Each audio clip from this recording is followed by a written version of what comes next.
Timothy wasn't protecting these bears. If anything, all he's doing is making them more habituated to people, which is never a good thing for an animal.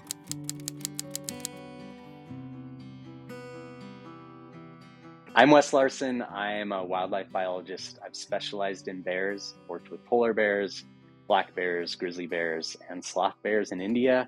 Currently the host of Tooth and Claw podcast, a podcast where we look at wildlife encounters, human-wildlife conflict, and the lessons that we can learn from those encounters, and why it's usually the people doing something wrong, not necessarily the animals. Like a bear will literally just sit on you and eat you. They're very different from other predators in that, like a lion or a tiger or a big cat is going to dispatch their prey. They'll like bite through the windpipe, or they'll do something to kill the animal so that they can then drag it somewhere where they can consume it safely.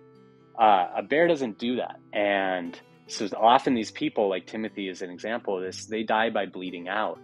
And so it takes a long time. It's like 10 to 15 minutes of this bear sitting on you, eating you while you're still alive for it. Sometimes that just happens. You luck out and the bear kills you quickly. But in his case, that wasn't what happened. And it's just not, it's not the way that you ever want to go. It's why I carry bear spray when I'm around grizzlies. Like him, when you learn enough about them, you understand their behavior and you do start to feel somewhat complacent.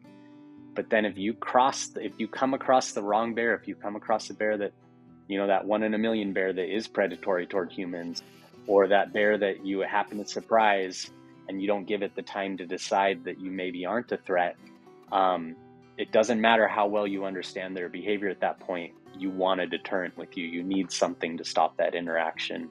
And he removed that from the equation, and that's ultimately why he died. Oh my gosh. Yeah. Yeah, and the fact that he romanticized like everything about it before it happened, like if that's how I die, that's how I want to die, Right. That's really a horrible way of thinking. It's Yeah, delusional. I know I already said that, but that's kind of it how I is. feel like he was. Yeah.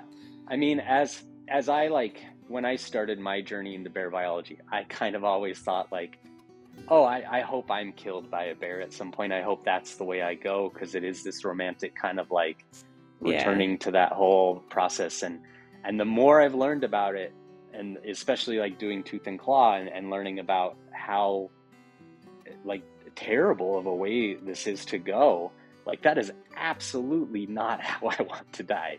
It is the last way I want to die, because it's not beautiful, it's not romantic. It is natural. I mean, it's just an animal displaying natural behavior.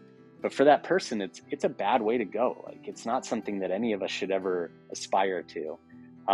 So it's like, carry a deterrent. Like, by all means, if you're around bears, have a deterrent with you, even if they're just black bears, because it just gives you so much more power in those interactions to determine how they're going to go. And there's no reason not to have that kind of extra safety with you. He needs a dog. This is a person that just needs a dog or a cat or something. Something. Yeah. Absolutely.